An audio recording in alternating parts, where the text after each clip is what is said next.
Shalom. Di Efesus pasal yang keempat ayat 32, firman Tuhan berkata demikian. Tetapi hendaklah kamu ramah seorang terhadap yang lain, penuh kasih mesra dan saling mengampuni, sebagaimana Allah di dalam Kristus telah mengampuni kamu. Saya ulangi bagian akhir ini, dikatakan dari ayat ini, dan saling mengampuni sebagaimana Allah di dalam Kristus telah mengampuni kamu. Maksudnya mengampuni kita semua, orang percaya yang tadinya berdosa, tapi beroleh kasih karunia Allah yang mengampuni kita di dalam Kristus Yesus. Nah, beban hidup yang paling berat dalam diri manusia itu bukan berada di bahunya atau di pundaknya, melainkan berada di dalam hati manusia itu. Kok bisa demikian? Ya, ketika dalam hati seseorang itu terpendam atau tersimpan yang namanya kepahitan, sakit hati, luka hati, dendam, amarah yang tidak pernah terselesaikan, dan hal-hal seperti itu, maka itu menjadi beban hidup bagi orang itu yang paling berat. Untuk itu, Tuhan memberikan solusi. Tuhan memberikan jalan keluar. Jalan keluarnya apa? Yaitu dikatakan di ayat yang bagian akhir tadi. Hendaklah kamu saling mengampuni, sama seperti Allah di dalam Kristus telah mengampuni kamu. Nah, jadi pengampunan itu bukanlah soal siapa yang merasa benar atau yang salah siapa, melainkan soal siapa yang ingin atau yang pengen lebih cepat merdeka, lebih cepat mengalami kelepasan, kebebasan, dan kesembuhan.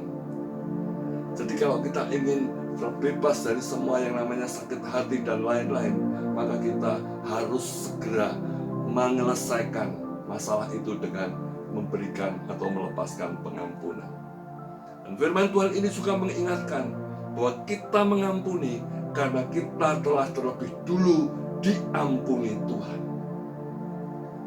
Mungkin saja terjadinya luka hati itu memang bukan salah kita, tetapi kesembuhan itu adalah pilihan dan keputusan kita.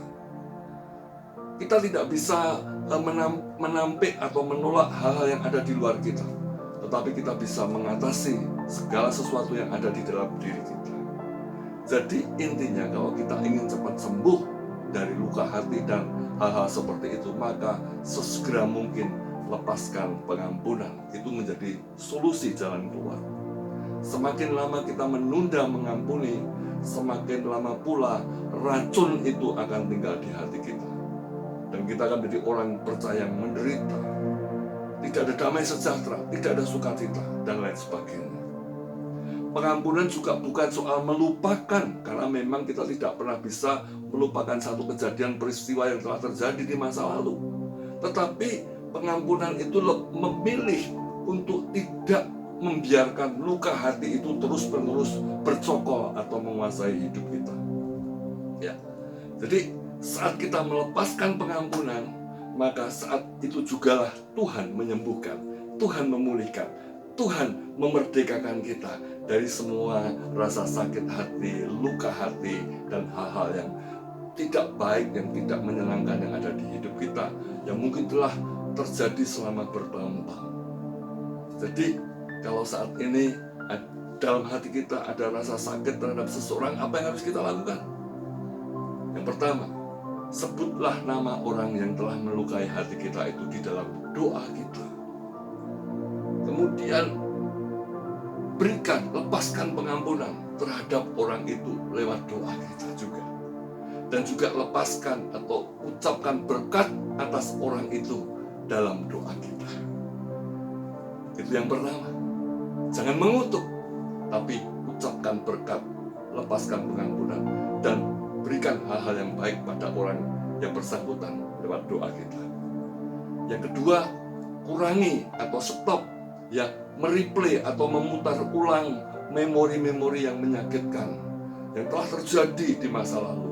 Ya, hentikan ya dalam memori kita itu. Stop, jangan ingat-ingat terus dan gantilah dengan hal-hal yang positif, mengisi hati pikiran kita lewat kebenaran firman Tuhan. Dan yang ketiga, kalau kita sedang merasa disakiti atau menerima perlakuan yang tidak menyenangkan, maka beresponlah secara lembut. Ya, beri respons dengan lembut. Jadi kalau kita merasa saat ingin tersinggung, ganti dengan perasaan lembut supaya hati kita tetap damai sejahtera. Dan saya percaya bila demikian maka hidup kita akan bebas dari yang namanya rasa sakit, luka, dan hal-hal yang seperti itu. Jadi kalau kita ingin cepat sembuh, maka kita harus lebih cepat pula melepaskan atau memberikan pengampunan.